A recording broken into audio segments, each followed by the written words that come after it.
when it gets to the point of pitching, right, and selling the rate list. So let's say, I know you want the 2.75, but I got 3.75, even though it's a full point difference. But here's the thing. Remember that earlier when I told you we got a campaign that's going on within your area, and I want to be able to see if I can submit you into a batch of a focus area where we're helping a lot of homeowners because we have a lot of presence. We're doing a lot of volume in your area. And so we have this campaign that's actually going to expire at the end of this week. Unfortunately, it's Thursday, so it's tomorrow, right? So right now, this 3.5 has costs, but I think, and you already priced it out. So let's say 3.5 or 3.75 was, let's say no lender fee, $16.29, whatever it is, right? And it might be 4%, it might be 4.25%, it doesn't matter. But the idea is that you pitch the rate sheet, what OB says, and says, this is actually what you have, but this is after you've already got the exception from your manager. So you're not showing your cards. Does that make sense? Yes. So if you already know you have an approval, let's say 4%, no lender fee, I would approach him and read 4% based on OB today. Optimal Blue says 4% is at 100 basis, right? So it's just par, it's no lender credit.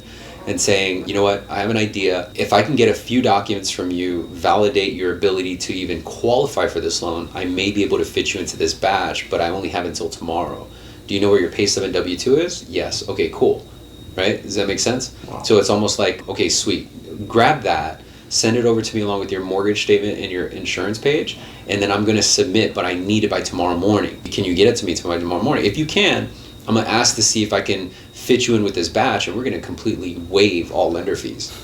You say all lender fees, right? Even though it's just one line.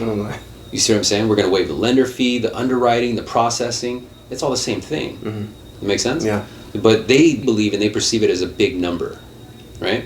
So if I'm able to do that, and if you can give me these documents quick, I'll submit to see if we can waive all the lender fees, and I'll give $1,629 towards your closing costs.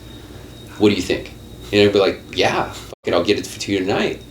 That makes sense. The focus is no longer on the interest rate anymore. It's about getting that deal. Getting that done. And it's especially going to work effectively with the person who wants the lower rate and wants the best deal because they believe they're working the system. 4% par, no lender credit, right? But I already got a PE for 4% at $16.29 lender credit.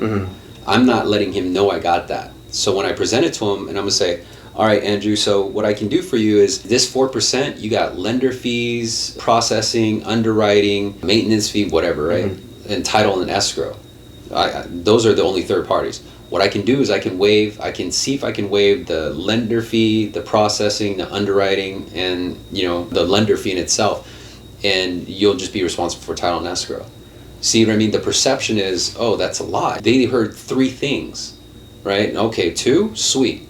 But I need the documents, right? So that'll waive, depending on the state, that'll waive more than half of your closing costs. So, but here's the thing, here's what I need because time's running out. And then you put the ball back in their court. It's always feedback. It's never saying, never giving it up too easy, right? Yeah. So, because the perception from them is if they can get it easy, they don't want it, right? Yeah. But if they feel like it's running out, then they want it because they want what they can't have. Right? But they will only understand what they can have based on how we communicate the message. Yeah.